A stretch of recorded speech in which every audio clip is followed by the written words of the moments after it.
ভারতের পশ্চিমবঙ্গে বন্দে মাতরম ইস্যু নতুন করে রাজনৈতিক বিতর্কের কেন্দ্রবিন্দুতে উঠে এসেছে।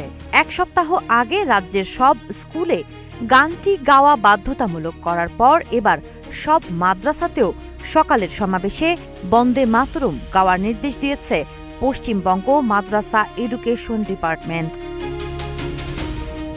ভারতীয় সংবাদ মাধ্যম এনডিটিভি জানিয়েছে, সংখ্যালঘু বিষয়ক ও মাদ্রাসা শিক্ষা দপ্তরের আওতাধীন সব সরকারি সহায়তাপ্রাপ্ত ও স্বীকৃত বেসরকারি মাদ্রাসায় এই নির্দেশ কার্যকর হবে। নতুন আদেশ অনুযায়ী প্রতিদিন ক্লাস শুরুর আগে সকালের সমাবেশে শিক্ষার্থীদের বন্দে মাতরম গাইতে হবে। এর আগে রাজ্যের সব স্কুলেও একই নির্দেশ জারি করা হয়েছিল।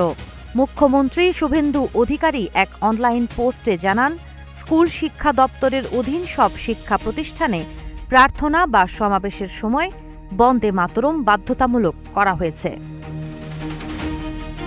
ঔপনিবেশিক শাসনের বিরুদ্ধে ভারতের স্বাধীনতা আন্দোলনে বন্দে মাতরম ছিল অন্যতম জনপ্রিয় স্লোগান। চলতি বছরের ফেব্রুয়ারিতে ভারতের কেন্দ্রীয় সরকার গানটিকে জাতীয় সঙ্গীত জনগণ মন এর সমমর্যাদা দেওয়ার পর বিষয়টি নতুন রাজনৈতিক গুরুত্ব পায়। এরপর সরকারি অনুষ্ঠান ও শিক্ষা প্রতিষ্ঠানে জাতীয় সঙ্গীতের পাশাপাশি বন্দে মাতরমের 6টি স্তবক গাওয়ার নির্দেশনা দেওয়া হয়। এদিকে বিষয়টি ঘিরে ভারতের বিভিন্ন রাজ্যে বিতর্ক তৈরি হয়েছে।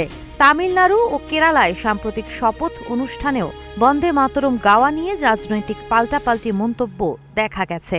বিজেপি একে ভারতীয় সংস্কৃতির অংশ হিসেবে তুলে ধরলেও বিরোধীরা এটিকে রাজনৈতিক উদ্দেশ্য প্রণোদিত সিদ্ধান্ত বলে সমালোচনা করছে। সাবা খান, নাগরিক প্রতিদিন।